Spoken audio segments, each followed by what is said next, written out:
So guys, before we get started, don't forget we do have that amazing discount code thanks to Tier 0 Games going on right now. And all you have to do is put in ZW Games 5 to get 5% discount on your total order at tier0games.com. The links will be in the description below.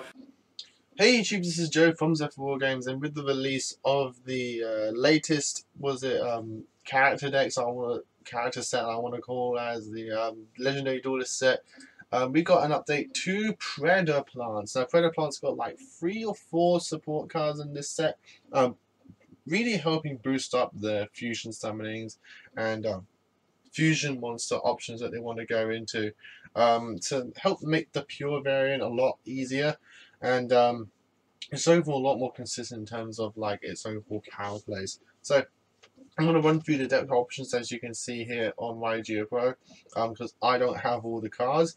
I've decided to stop buying duelist sets just because they're, in my opinion, a waste of money in terms of like the overall prices. The rarities and ratios that in those sets are just absolutely disgusting. So I've decided to not invest money into them anymore. Just trying to get like the stuff I need separately.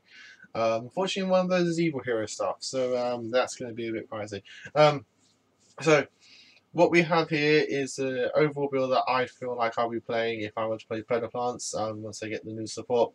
So I'll run through the new cards, explain what they do, explain how they help, and then just speed through the stuff that we already know. So starting off with the new, one of the new things is Predaplant Helimorphosaurus. It's a level 8 plant monster dark, 1200 attack, 2100 defense. An effect that if your opponent controls a monster with a predator counter, you can special summon this card from your hand, and if this card in its owner's possession is destroyed by opponent's card, you can target one dark dragon or one dark plant in your graveyard except itself and special summon it. You can use it once per turn. So it does help you revive plays if you do like ram this monster into your opponent, and it can summon itself quite easily because getting predator counters on the field is not difficult anymore.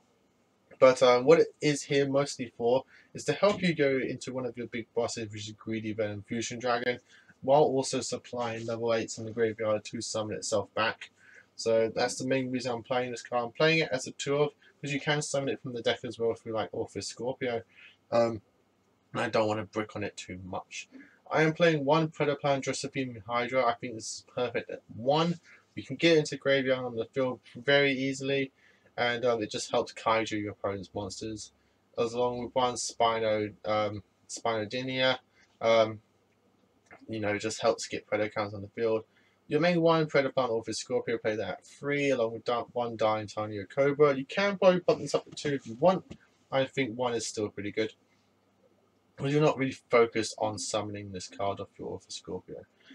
2 copies of Squid Dressera is a good card to start your plays on, just to get predator counters onto the field. You can crash it in or just set it in and let your opponent kill it. 3 copies of Chimera Sundew, just on field, on legs polymerization card.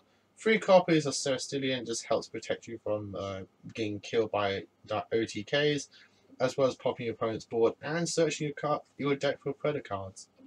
And then 1 copy of Predaplant called Ceres. I do really like this card as a 1-of in the deck, just because it just helps you replenish monsters onto your field after a fusion summon.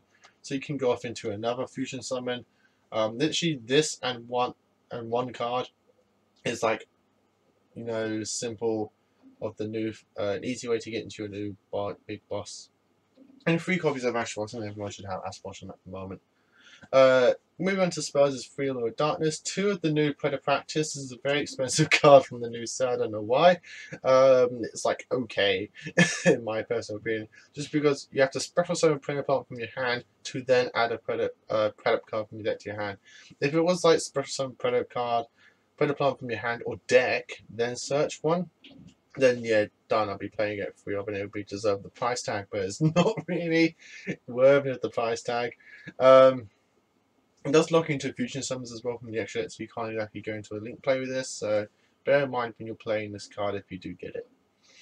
1 copy of Predaplast. This is an easy way to get Predaplant cards on the field. If you can only get 1 of these, I'd just swap another one for another copy of Predaplast, just to help you stack Predator counters onto the field. 2 copies of Predapruning and 1 Predaponics. This is the ratio I've always liked. Sometimes I jump to 3 Predapruning just because I think it's the easier Monster Reborn of the deck, but at the very least I go 2 in 1.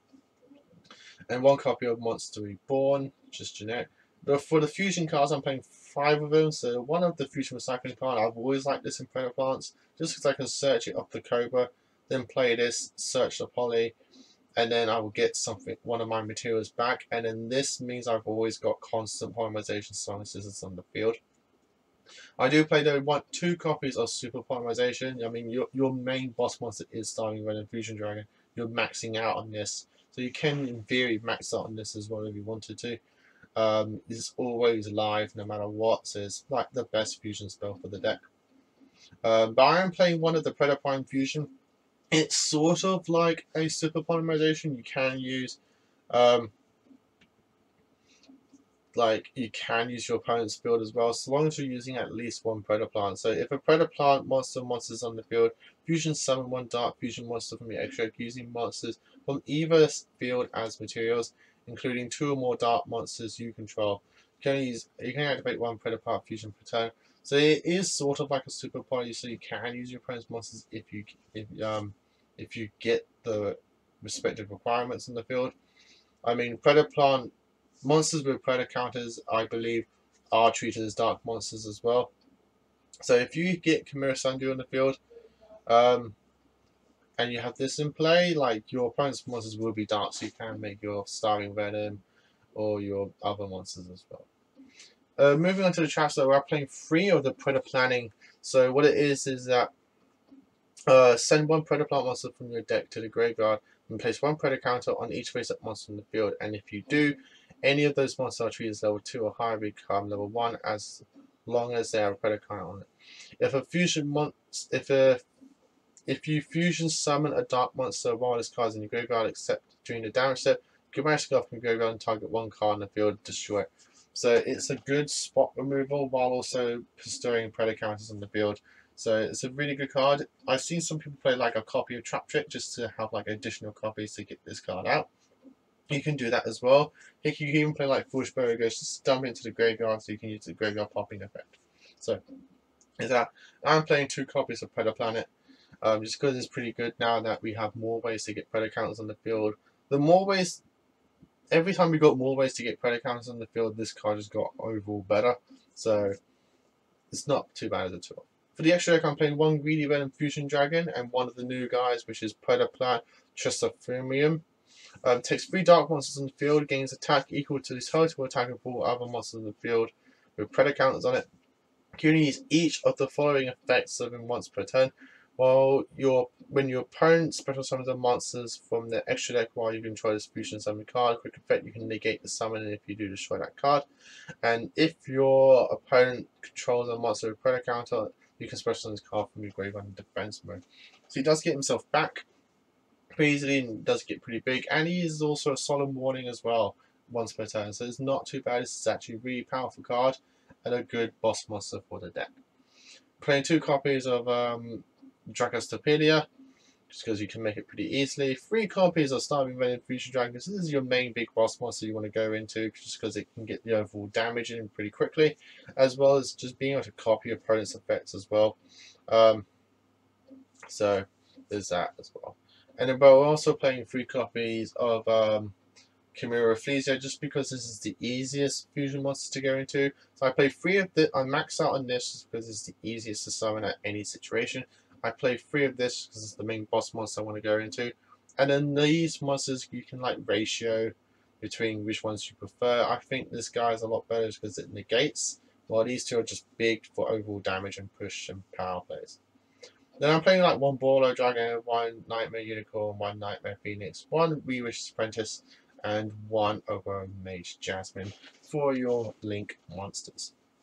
And that's it for the deck, guys. I hope you all enjoyed it. This deck is very customizable. You can change the ratios as much as you like. This is like your good standard-based build that I feel like suits me and fits my playstyle. Overall, though, I'm mixing Predaplants with Gimmick Puppet. I'm going to be playing around with that build that I've seen popping up online. That's just the build I'm going to be playing around with, just that focuses a bit more on Greedy Venom. and just overall just has a lot more options. But if I were to play Predaplant's Pure, which I probably will do at some point, this is the build that I'm going to be starting off with. So, as always, guys, like, comment, and subscribe to the channel. And until next time, guys, as always, happy dueling. What's up, YouTube? Dad here from Zephyr Games. Thanks for watching that video. If you liked it, please hit that big thumbs up button in the bottom corner as well. And don't forget to hit the big red subscribe button so you don't miss out on anything. Make sure you click that notification bell as well so you know every time one of our new videos goes up. Throughout the whole year of 2019, we're going to have more deck profiles, duels, and of course pack openings for you guys to watch and enjoy the entire year round. So stay tuned for more, and as always, guys, happy dueling.